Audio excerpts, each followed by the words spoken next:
돌아오도록 하겠습니다.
그 시간 함께 자리에서 일어나시겠습니다.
우리가 신앙생활을 하고 예수님을 믿고 살아가다 보면은 하나님의 은혜만큼 우리를 힘 있게 만드는 것이 없다는 것을 깨닫게 됩니다.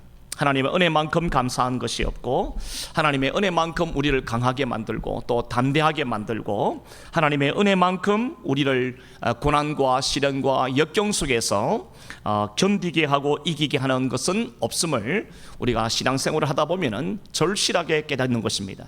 그래서 오늘 사도 바울은 디모데에게 말을 합니다. 다른 것으로 강하게 되는 것이 아니라 하나님의 사람은, 하나님의 백성은 하나님의 은혜 가운데서 강해질 수밖에 없다. 이 말씀을 디모데에게 하고 있고, 또 오늘 저와 여러분들에게 주의 성령께서 각자에게 말씀을 해주고 계시는 겁니다. 이 편지를 받은 사람은 디모데라고 하는 사람이었습니다. 제가 2년 전에 터키를 성지 순례를 해보니까 거기 가니까 두아디라라고 하는 제가 지금 이름이 살짝 헷갈리네요.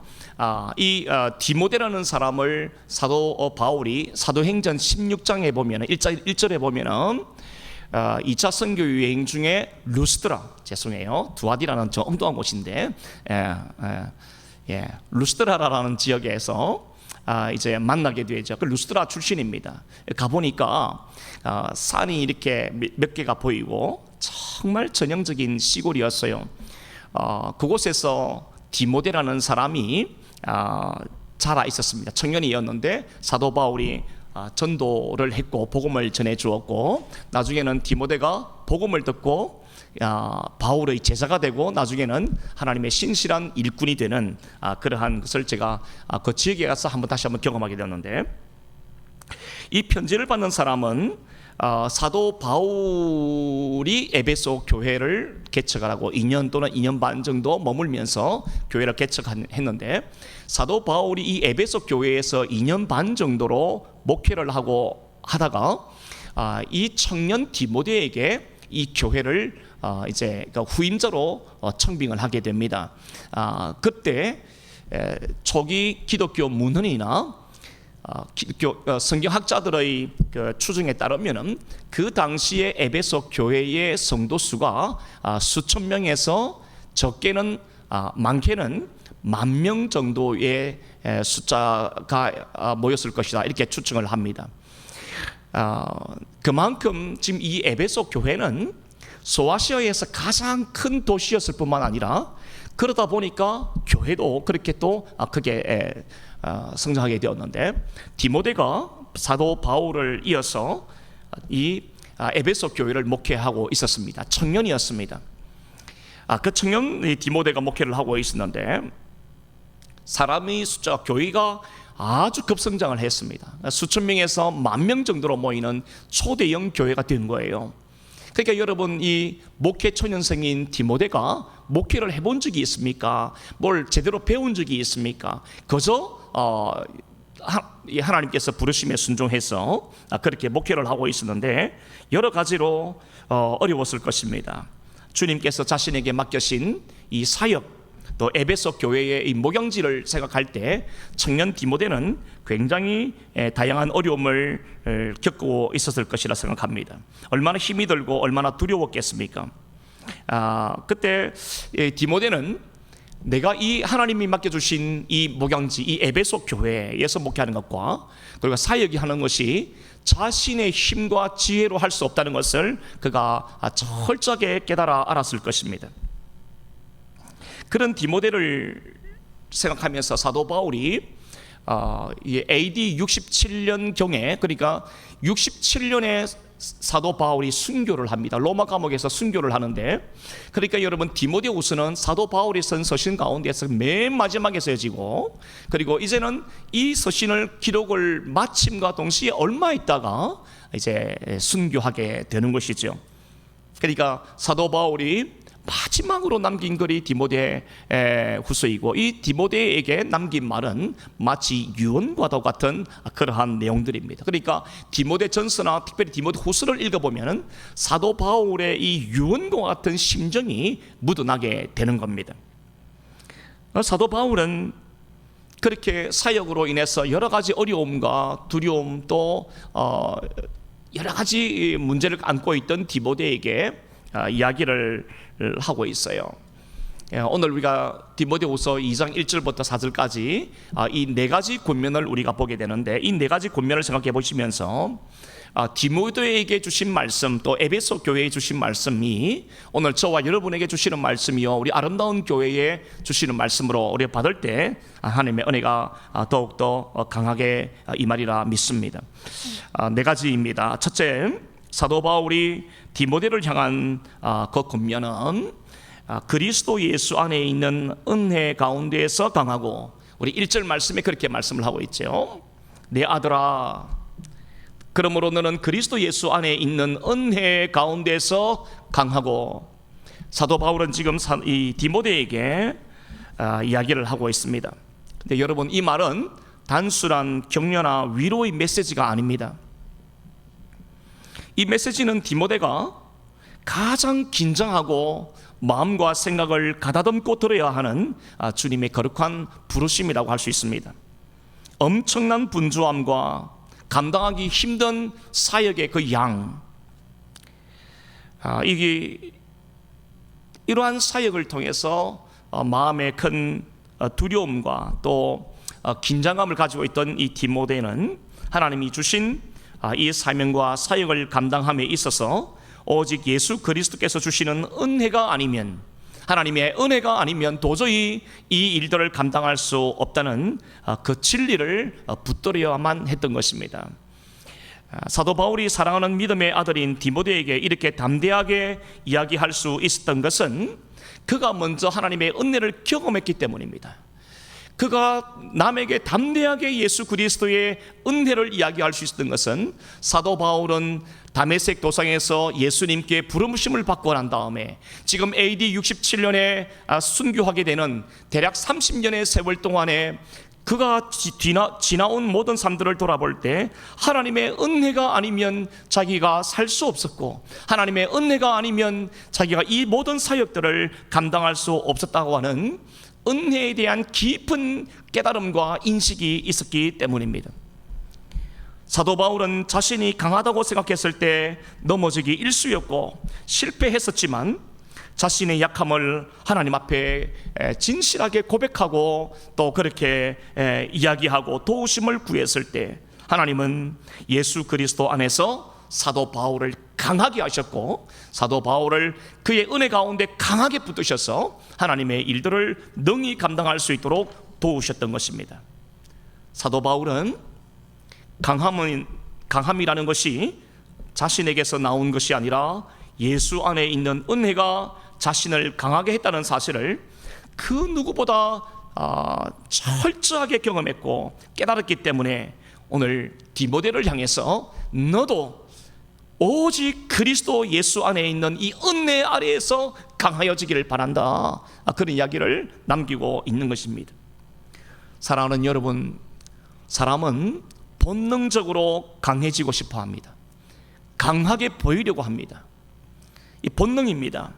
더 많이 배우고 더 많이 소유하고 더 많은 권력을 가지고 더 높은 자리에 오르면 세상 사람들은 강하여질 것이라고 생각합니다. 사람들이 나를 강하게 볼 것이라고 생각합니다. 여러분, 이 세상에서는, 이 땅에서는 이러한 생각들이 어느 정도 일리가 있습니다. 열심히 공부하고 열심히 노력하고 직장 생활도 열심히 하고 사업도 열심히 해서 여러분, 우리가 어느 정도 성공을 해야 되는 것은 참 우리가 모두가 원하는 바입니다. 이 땅에서 살아날 동안에 이러한 생각들은 어느 정도 일리가 있다고 생각합니다. 그러나 믿음의 세계 안으로 들어와 보면, 신앙의 세계 안으로 들어와 보면은, 그래서 세상 사람들이 생각하는 그 강함들, 배우고 돈이 많고 권력을 가지고 더 높은 자리에 오르면 강해질 것이라고 하는 그러한 모든 생각들이 믿음의 세계에서 그것들을 바라보기 시작하면 그것들은 잠시 피었다 지는 꽃에 불과하다는 사실을 깨닫게 될 것입니다. 세상 사람들이 그렇게 붙잡으려고 하는 강함이라고 하는 그것을 붙잡으려고 오늘도 그렇게 발버둥 치고 새벽부터 밤늦게까지 일을 하고 공부하고 다 노력하지만, 믿음의 세계 안으로 한번 들어와 보면은 그것이, 그 모든 것들은 잠시 피었다 지는 꽃과 같고 아침 안개와 같은 것들임을 우리가 말씀을 통해서나 또 삶을 통해서 경험하게 됩니다. 여러분, 이런 것들은 우리를 강하게 하고 우리를 소망의 항구로 이끄는 것처럼 보이지만, 내일이 되면 세상 사람들이 그렇게 강하다고 생각했던 그것들이 오히려 우리를 삼키는 파도가 되는 경우들이 종종 있는 것입니다. 세상이 강하다고 여기는 모든 강함은 인간의 한계 앞에서 힘을 잃습니다. 세상 사람들이 인생의 모든 자랑이라고 말하는 그 모든 자랑도 인간의 죽음 앞에서는 한낱 일장춘봉에 지나지 않는다는 사실을 우리는 깨닫게 되는 것입니다. 그리스도 예수 안에 있는 은혜 가운데 강하라. 오늘 사도 바울이 디모데를 향해서, 이 어린 청년 디모데를 향해서 엄청난 목회의 사역과 엄청난 목회의 그 양을 인해서 날마다 힘들고 두려움 가운데 내가 과연 이 교회를 이끌어갈 수 있을까? 이 성도들을 내가 이끌어갈 수 있을까? 목양할 수 있을까? 이러한 그런 두려움 가운데 있는 디모데를 향해서 예수 안에 있는 은혜 가운데서 강하여져야 한다. 여러분, 이 말씀은 예수 그리스도의 은혜가 너를 붙들게 하라, 이 말씀입니다. 하나님의 은혜가 우리를 붙들어야 합니다. 내가 하나님을 붙드는 것 같지만, 내가 노력해서 힘을 기르는 것 같지만, 여러분, 오늘 이 사도 바울은 정반대의 말씀을 하고 있는 거예요. 예수 그리스도의 은혜가 너를 붙들어야 한다. 너가 하나님의 은혜에 붙들린 바 되지 않으면 이 사역 못한다. 너가 하나님의 은혜에 붙잡히지 아니하면 이 두려움을 이길 방법이 없다. 너가 하나님의 은혜에 붙잡히지 아니하면 너는 어떤 것도 해낼 수가 없다. 사도 바울이 지금 그렇게 강하게 이야기하고 있는 것입니다. 여러분, 우리도 기도해야 될 제목이 이것 아니겠습니까? 하나님의 은혜에 붙들리기를 원하는 삶. 하나님 은혜를 베풀어 주시옵소서. 여러분, 이 기도를 우리가 많이 하는데, 그럴 때마다 우리가 기도할 그 의미는 하나님의 은혜가 나를 붙들어 주기를 우리가 바라는 마음으로 그렇게 기도해야 되지 않겠습니까? 두 번째, 오늘 디모데를 향한 사도 바울의 권면이 나오는데 본문 2절입니다. 우리 2절 말씀 함께 보시겠습니다. 또 내가 많은 증인 앞에서 내게 들은 바를 충성된 사람들에게 부탁하라. 그들이 또 다른 사람들을 가르칠 수 있으리라. 두 번째, 지금 사도 바울은 디모데를 향해서 권면을 남기고 있는데, 이야기를 하고 있는데, 그 두 번째는 내게 들은 바를 충성된 사람들에게 부탁하라, 이렇게 말씀하고 있습니다. 여러분, 여기서 부탁하라는 말은 헬라어 원어에 보니까 파라두라는 단어를 쓰는데, 이 파라두, 부탁하다는 이 말의 원어적인 뜻은 아주 귀한 것을 맡기라, 이렇게 말씀합니다. 아주 귀한 것을 누구에게 맡기다, 이 뜻이 바로 부탁하다는 단어입니다. 여러분, 디모데가 루스드라에서 살아갈 때 청년 시절에 사도 바울로부터 그리스도의 이 복음을 듣습니다. 그리고 난 다음에 그의 생각과 전 인생을 뒤바꾸는 충격적인 경험을 하게 되는 거죠. 복음이 그의 삶을 완전히 바꾸어 놓았습니다. 사도 바울로부터 전해들은 이 복음이 청년의 인생의 목표를 완전히 바꾸어 놓았습니다. 바울로부터 들었던 이 복음이 인생의 가치관을 송두리째 바꾸어 놓았습니다. 디모데가 바울로부터 들었던 그 복음을 듣고 난 다음에 디모데는 완전히 새로운 사람이 되었습니다. 그리고 난 다음에 디모데는 이 복음의 이 감격, 이 복음의 능력을 혼자 간직하는 것이 아니라 전달하기 시작했습니다. 가족에게 전하고 이웃들에게 전하고 친구에게 전하기 시작했었습니다. 여러분, 내가 들은 바, 여러분, 이것은 복음을 가리킵니다. 복음은 세상이 들어야 할 가장 귀한 것입니다. 복음은 단순한 이야기이거나 어떠한 정보가 아니라 생명 그 자체입니다. 복음은 어떤 철학이나 신화나 사람들이 만들어낸 철학이나 신념이나 사상이 아니라 세상을 사랑하사 독생자를 아낌없이 내어주신 하나님께서 인간의 몸을 입고 이 땅에 오신 사건이요, 아무 소망이 없는 죄인들에게 먼저 찾아오신 은혜의 사건입니다. 여러분, 이게 바로 복음입니다. 그러므로 복음을 듣고 예수 그리스도를 먼저 믿은 저와 여러분들은 복음을 잘 설명할 수도 있어야 되겠지만 동시에 우리는 복음이 무엇인지를 보여주는 삶을 살아야 합니다. 복음을 설명을 잘해야 되지만 그보다 더 중요한 것은 복음이 무엇인지 우리의 언행 심사를 통해 우리의 삶을 통해서 우리의 이웃들에게 보여줘야 합니다. 사람들은 우리의 입에 관심을 기울이는 것이 아니라 우리의 삶에 관심을 기울입니다. 우리가 얼마나 화려하게 복음을 설명하는가에 귀를 기울이기보다는 우리가 그 복음을 가지고 있는 저와 여러분들이 어떻게 살아가는지를 더 주목하기를 원합니다. 보기를 원하는 것입니다. 복음을 보여줘야 한다는 이 말씀의 뜻은 말씀을 따라 살아가야 한다는 것을 가리킵니다. 말씀을 따라 살아야 합니다. 이름만 교인이고 문인만 그리스도인 행세를 하는 것이 아니라 생활 속에서 예수님을 믿고 그 말씀을 따라 살아가는 것이 이런 것이다 라고 보여줄 수 있어야 돼요.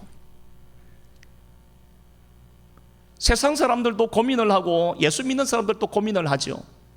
세상 사람들도 슬픔을 당하고 예수 믿는 사람들도 슬픔을 당하지요. 그럴 때마다 말씀이 우리에게 뭐라고 말씀했는지를 기억하고 우리가 그렇게 살아내야 하는 겁니다. 말씀을 따라 살아낼 때 세상 사람들은 복음을 보여주는 삶이구나, 저 삶이 저렇게 예수를 믿는 거구나, 여러분 이것을 깨닫게 되는 것이죠. 그래서 복음은 설명하는 것으로 끝나는 것이 아니라 우리의 삶을 통해서 구체적으로 보여줄 수 있어야 되는 것입니다. 그럴 때 세상은 우리를 주목할 것이고 우리를 주목하면서 우리 뒤에서 우리를 붙들고 역사하시는 하나님을 보게 될 줄 믿습니다. 이 시간 우리 스스로 우리가 한번 질문해 봤으면 좋겠습니다. 우리 스스로에게 한번 이렇게 한번 질문을 해봤으면 좋겠습니다. 나는 복음을 설명하는 사람인가 아니면 복음을 보여주는 사람인가? 우리 아름다운 교회는 복음을 설명하는 단계로 끝나는 교회인가, 복음을 말씀이 하나님이 어떤 분이신지를 삶으로 보여주는 사람인가? 여러분 우리 스스로에게 한번 물어봤으면 좋겠습니다.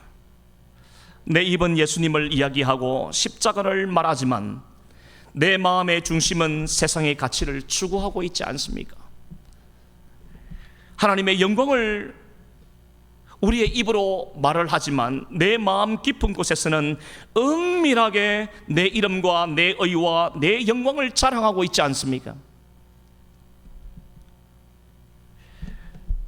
사랑하는 여러분, 하나님 앞에서는 가면이 통하지 않습니다.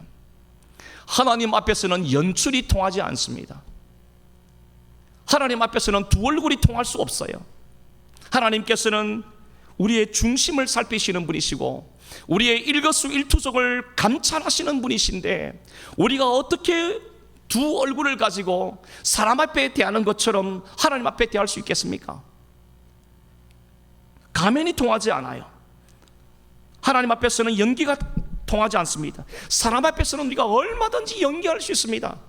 배우처럼 행동할 수 있어요. 그러나 하나님 앞에서는 이 가면을 절대로 두 개를 쓸 수 없고 배우처럼 행동할 수가 없어요.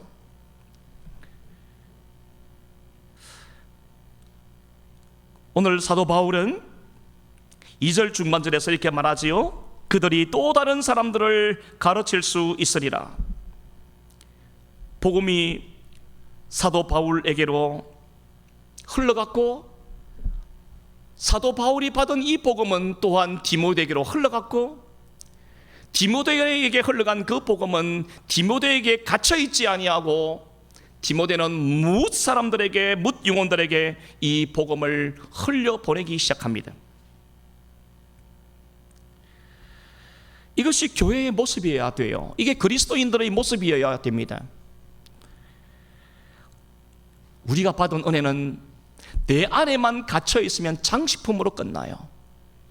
하나님의 이 놀라우신 은혜가 내 삶 속에 딱 가다 놓으면요 장식품에 불과하지 그 자체가 능력을 발휘하지는 못합니다.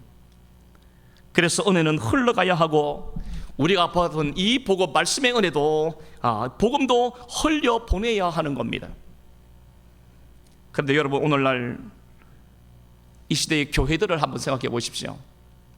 오늘 우리가 이 말씀 앞에서 우리 교회의 모습을 우리 자신을 한번 돌아봤으면 좋겠습니다. 교회에 복음이 희미해지고 예수님이 희미해지고 십자가가 희미해지기 시작하면 교회는 영적으로 병들기 시작합니다. 아무리 많은 사람들이 모이고 아무리 좋은 프로그램이 있고 아무리 교회가 돈이 많아도 복음이 희미해지기 시작하고 은혜가 희미해지기 시작하고 십자가가 희미해지기 시작하고 예수 그리스도의 이름이 희미해지기 시작하면 그 교회는 병든 교회인 거예요. 여러분 오늘 우리 아름다운 교회가 비록 이렇게 빈자리가 많이 모여 있지만 우리가 일당백의 심정을 가지고 여러분 오늘 우리의 삶 속에서 예수가 희미해지지 않고 우리의 말 속에서 우리의 행동 속에서 십자가가 희미해지지 아니하고 우리의 섬김 속에서 복음이 희미해지지 않는다면 여러분 좋은 교회, 건강한 교회인 줄 믿습니다. 우리 아름다운 교회가 그런 교회 되기를 주님의 이름으로 축원합니다. 우리 모두가 우리의 삶 속에서 우리의 생각 속에서 우리의 사상과 우리의 어떤 모습들 속에서 예수 그리스도가 뚜렷이 드러나고 십자가가 뚜렷하게 드러나고 복음이 뚜렷하게 드러난다고 한다면 여러분 누가 우리를 무시할 수 있겠습니까? 사단이 우리를 함부로 대할 수 있겠습니까?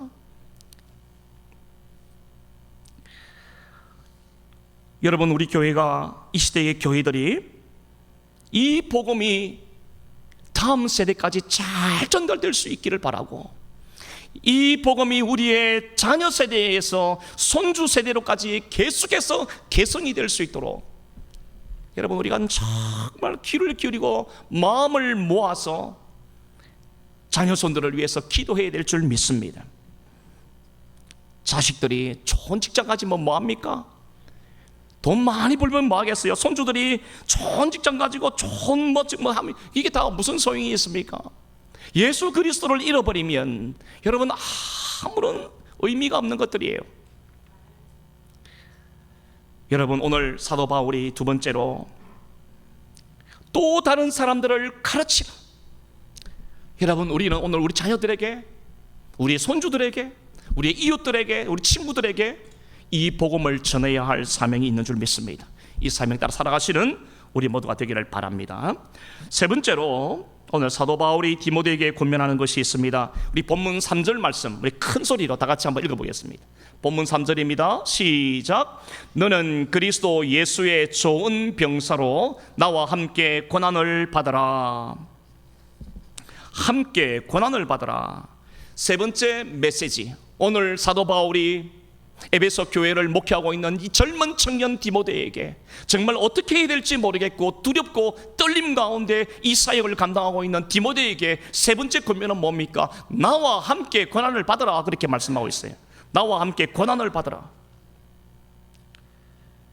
여러분, 우리는 종종 어려움을 당하거나 고난을 당하거나 고통을 당할 때 하나님이 나를 버리셨나?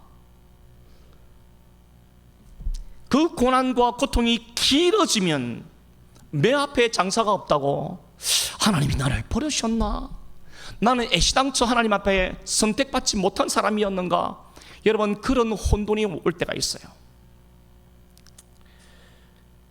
그런데 여러분, 성도의 고난은 하나님께로부터 버림을 당한 표시가 아니라 오히려 예수 그리스도께로 이끄는 은혜의 도구가 될 수 있음을 우리가 믿어야 합니다. 이게 고난의 신비예요.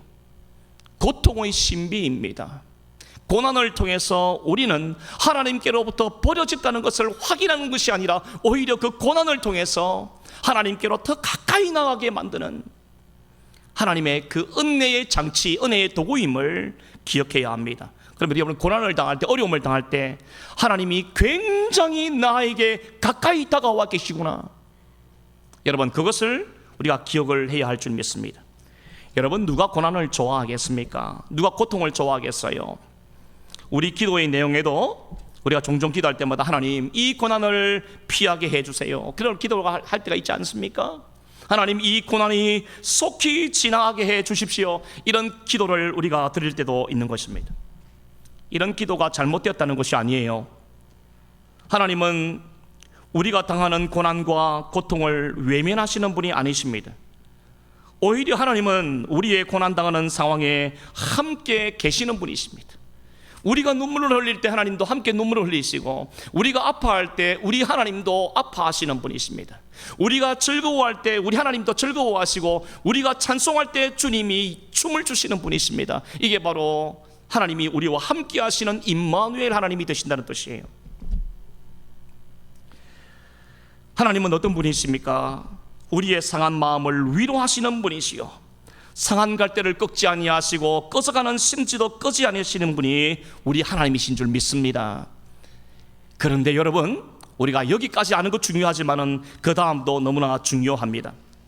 성경은 고난 없는 복을 약속하지 않습니다. 성경은 고난 없는 복을 약속하지 않아요. 고난을 통하여 진정한 복이 무엇인지 깨닫게 되고, 고난을 통해서 나라고 하는 이 사람이, 이 인간이 얼마나 나약한 존재인지를 깨닫게 해주고, 고난을 통해서 우리는 사람의 아픔을 이해할 수 있는 눈이 열리게 되고, 고난을 통해서 그리스도의 십자가가 어떤 의미인지를 어느 정도 깨닫게 되는 것입니다. 이게 고난이 주는 유익이에요. 그래서 여러분, 고난 없는 복을 원하는 것은 십자가 없는 부활을 원하는 것과 똑같습니다. 예수님을 믿는 사람들 가운데에서 고난을 좋아하는 사람은 없지만, 그러나 성경은 우리에게 고난 없는 복을 약속한 적이 한 번도 없어요. 고난을 당할 때마다, 이 고난을 당할 때마다 하나님을 더 깊이, 하나님의 마음을 깊이 깨닫게 되는 것이요, 고난 없는 복을 원하는 것은 십자가 없는 부활을 기대하는 것과 똑같은 사실을 기억하셔서, 여러분, 이 고난을 만날 때, 고난을 당할 때 절대로 하나님의 손을 놓지 말고, 하나님의 시선에서 눈을 떼지 말고 오직 하나님께 집중할 수 있는 우리의 삶이 되기를 주님의 이름으로 축원합니다. 마지막 네 번째입니다. 사도 바울이 디모데에게 권면하는 것은 주를 기쁘시게 하라는 것입니다. 주를 기쁘시게 하라. 우리 4절 말씀 함께 읽겠습니다. 4절입니다. 시작. 병사로 복무하는 자는 자기 생활에 얽매이는 자가 하나도 없나니 이는 병사로 모집하는 자를 기쁘게 하려 함이라. 여러분, 이런저런 말씀을 합니다만 사도 바울이 지금 이 4절을 통해서 하시는 말씀은 뭐냐? 하나님 나라 십자가 병사, 십자가 군병으로 부르신 그 주님을 기쁘시게 하는 삶을 살라. 디모데야, 너는 하나님 나라의 군사임을 잊지 말아라. 군사는 전우의 시체를 넘고 넘어 앞으로 가야 하는 존재다. 이러한 저러한 공격을 당하고 어려움을 당할 때 털털 털고 일어서서 앞으로 나아가야 하는 존재다. 사도 바울이 지금 그 이야기를 하고 있습니다. 사도 바울이 오늘 여기서 얽매이다라는 표현을 쓰고 있는데, 이 얽매이다는 것은 여러분, 우리가 이 그 그물을 바다에 던지면 물고기들이 이게 잡혀 들어옵니다. 그런데 이게 움직이면 움직일수록 그 어망에 이렇게 저렇게 더 꼬이고 더 얽매이고 휘감기게 되는 것이죠. 이게 바로 얽매이다라는 뜻입니다. 고기가 그물 속에 들어가서 움직이면 움직일수록 더 깊이 그물에 감기는 상태. 늪에 빠졌을 때 움직이면 움직일수록 더 빨리 늪 속으로 빠져들어가는 그 상태, 그 상태를 가리켜서 오늘 사도 바울은 얽매이다라는 이 단어로 설명을 하고 있습니다. 여러분, 우리가 하나님 나라를 향해서, 또 우리가 저 천국을 향해서 우리가 나아가는 필그림들입니다. 우리는 다 순례자들입니다. 이때 우리는 우리의 정체성이 중요한데, 나는 십자가 군사이다. 우리 한번 따라 하십시다. 나는 하나님 나라의 십자가 군사이다. 십자가 군사이다. 십자군이 아니에요. 십자가 군병이다. 군사다. 하나님 나라의 군사라, 이 말이에요. 이런 삶을 살아가는 우리들에게 뚜렷한 정체성이 있어야 합니다. 우리는 십자가 군사이다. 군병이다. 우리의 대장은 누구라고요? 우리 대장 예수. 우리 앞서가시는 예수님이 우리의 대장입니다. 그분이 긴 칼 옆에 차고 막 휘두르면서 그냥 막 길을 만드시고 적들을 무너뜨리고 우리 보고는 그냥 따라오너라 그럽니다.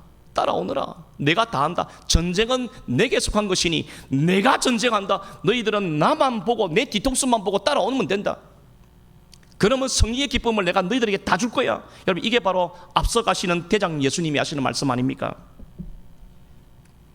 히브리서 12장 1절 말씀에 보면 이렇게 말씀합니다. 이러므로 우리에게 구름같이 둘러싼 허다한 증인들이 있으니, 그렇죠? 십자가 군병된 군사된 저와 여러분들이 이 길을 걸어갈 때, 이러므로 우리에게 구름같이 둘러싼 허다한 증인들이 있으니, 여러분, 우리 눈에 보이지 않을 뿐이지요, 우리가 신앙생활을 하고 있는 이 한 걸음 한 걸음 걸어갈 때마다 허다한 증인들이 지금 하늘에서 벌떡 일어나가지고 우리를 쳐다보고 있는 거예요.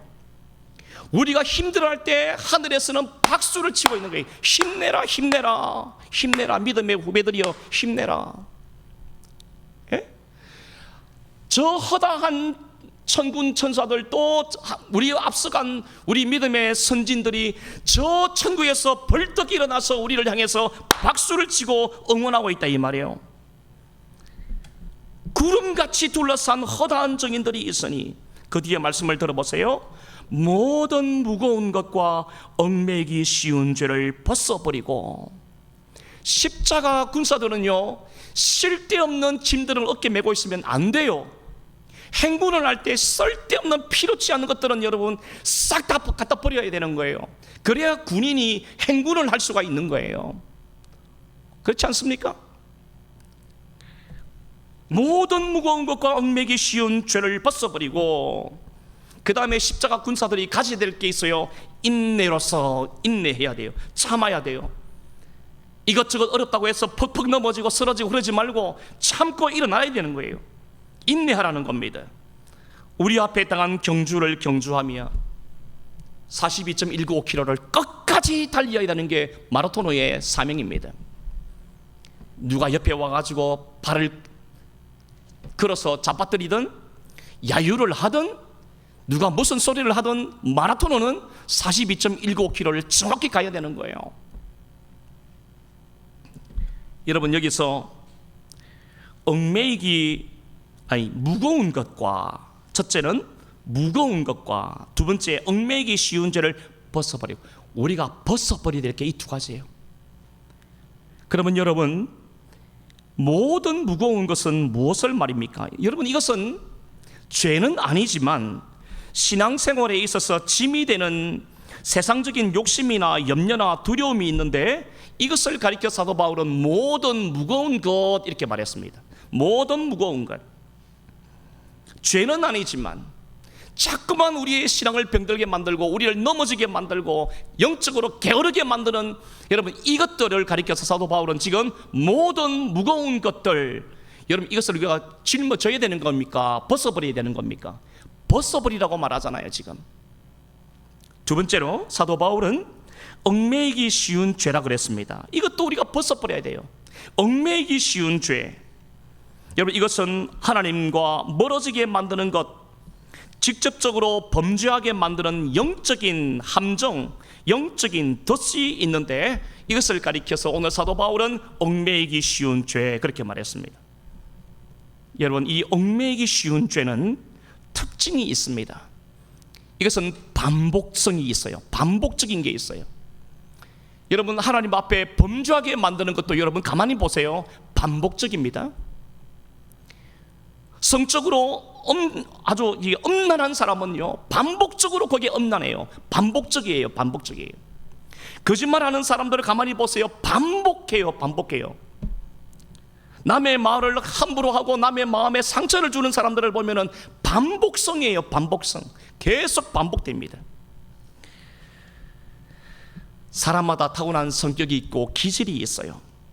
여러분 이게 바로 죄가 침투해 들어오는 그 통로가 됩니다. 기질이 있고 성격이 있어요. 어떤 사람들은요 화를 벌컥벌컥 내는 사람이 있어요. 어떤 사람은요 말만 하면 거짓말하는 사람이 있어요. 어떤 사람들은 뭐만 하면 이렇게 상처를 주는 사람들이 있죠. 여러분 이 사람의 살아온 배경이고 사람의 기질이고 성격인데, 여러분 이 얽매이기 쉬운 죄에 빠지는 사람들을 가만히 보면은 그런데 취약점이 있어요. 사람이 화를 내면 있죠. 뭐 이렇게 화를 낼 수가 있잖아요. 그러나 그게 약한 사람들은요 화를 내면서 화를 내는 것으로 끝나는 것이 아니라 사람들에게 폭행을 하거나 사람을 죽이거나 이런 것까지 나간다 이 말이에요. 그러니까 죄라는 것은 우리의 연약한 부분을 정확히 집어서 파고 들어옵니다. 그러니까 여러분 내가 나를 알아야 돼요. 어떻게 알아요? 내가 나를 어떻게 알아요? 여러분 내가 나를 아는 것도 한계가 있습니다. 내가 어떤 존재인지, 내가 어떤 부분이 취약한지 약한지를 내가 나를 정확하게 볼 수 있는 것은요 우리의 눈이 아니라 이 성경입니다. 하나님의 말씀으로 나를 보아야 정확하게 보는 거예요. 하나님의 마음이 여기에 담겨 있고 하나님의 시선이 담겨 있고 하나님의 기준과 법이 여기에 다 담겨 있어요. 말씀으로 나를 보지 않으면 여러분 우리는 내가 나를 속일 수 있는 존재가 되고 말아요. 사랑하는 여러분, 오늘 사도 바울이 마지막으로 디모데에게 권면하는 것은 주를 기쁘시게 해라. 우리가 주님 앞에 십자가 군사로 부름을 받았는데 하나님, 여러분 우리가 이렇게 기도했으면 좋겠어요. 하나님 나는 약합니다. 그러나 하나님은 강하십니다. 하나님 나는 정말 엉터리입니다. 그러나 우리 주님은 진리이십니다. 하나님 나는 정말 힘이 없습니다. 그러나 하나님은 대장 예수님이십니다. 여러분 우리가 이렇게 고백할 때 하나님은 우리를 떠나지 아니하시고 우리를 붙들어 주실 줄 믿습니다. 말씀을 좀 마무리하려고 합니다. 오늘 사도 바울은 청년 디모데에게, 목회 초년생 디모데에게, 엄청난 교회를 맡아서 목회하고 있는 이 청년 디모데에게 두려움과 염려와 방법을 찾지 못하고 있는 이 젊은 청년 디모데를 향해서 디모데야, 너가 목회를 잘하기 위해서는, 그 사명을 감당하기 위해서는 좀 더 강력한 카리스마를 배워야 되겠다, 그렇게 말하지 않았습니다. 디모데야, 네가 그 목회를 잘하기 위해서는 긍정적인 마인드, 적극적인 사고방식을 가져야 한다, 그렇게 말하지 않았습니다. 사도 바울은 오늘 1절에서 딱 한 가지를 말했습니다. 은혜 가운데서 강하여지고 하나님의 은혜의 붙들림을 받아라. 하나님의 은혜가 너의 생각과 너의 마음과 너의 행동을 붙잡아 주도록 날마다 겸손히 하나님 앞에 엎드려 기도하는 종이 되어라. 여러분 이게 바로 순교를 몇 달 앞두고 있는 사도 바울이 디모데에게 남긴 마지막 유언과 같은 말씀입니다. 하나님의 은혜는